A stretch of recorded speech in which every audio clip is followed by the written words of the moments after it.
บทเพลงของโป่งโป่งขอเสียงปรบมือวันมาประยุกต์ให้เป็นท่าออกกำลังกายกันดีกว่าเอาอย่างเท้าจะเอาแล้วมันจะช่วยเบิกทวารทั้งเจ็ดเบาหวานจะลดความตื่นจะหายไปช่วยไตจะกลับมาใสสะอาดเลือดฝาดจะกลับมา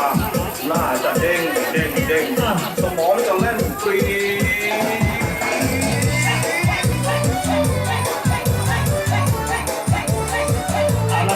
โยกแล้วเริ่มโยกแล้วท่าแรกท่าโบกแท็กซี่ท่าโบกแท็กซี่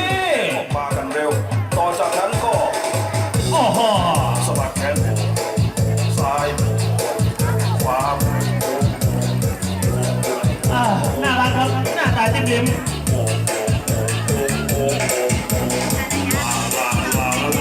ไม่สงวนลิขสิทธิ์ครับบันทึกภาพได้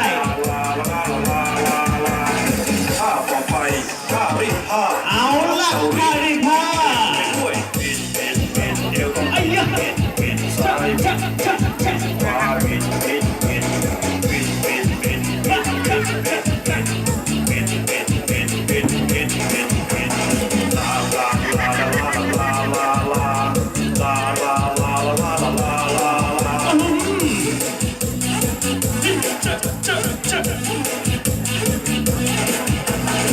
ต่อไป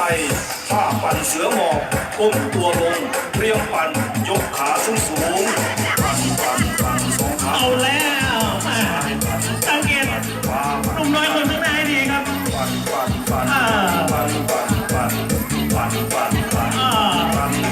เหมือนไม่ได้ปั่นอะไรอะครับโอ้โห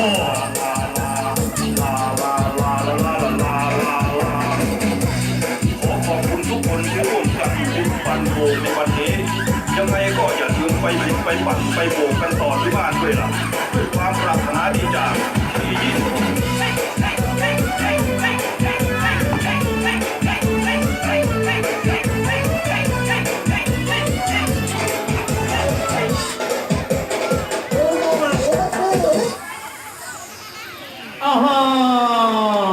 ยังไม่จบครับยังไม่จบมาแล้วนี่ออกแนววัยรุ่นหน่อยโอ้โห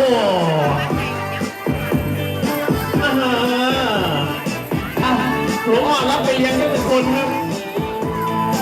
น่ารักแบบนี้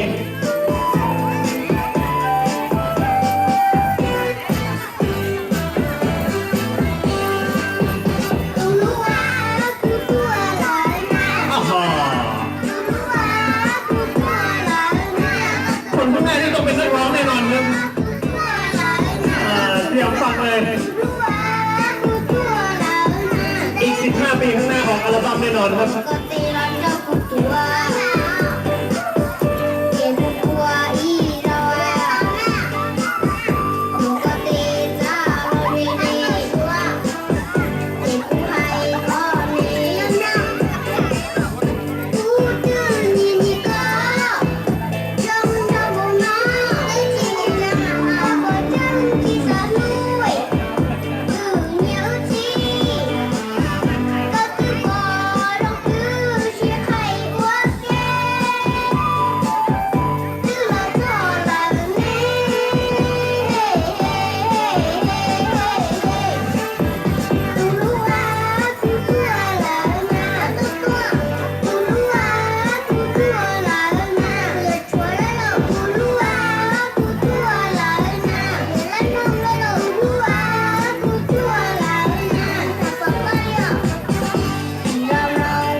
วดธิดามงครับปีนี้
เอาเสียงปรบมือหน่อย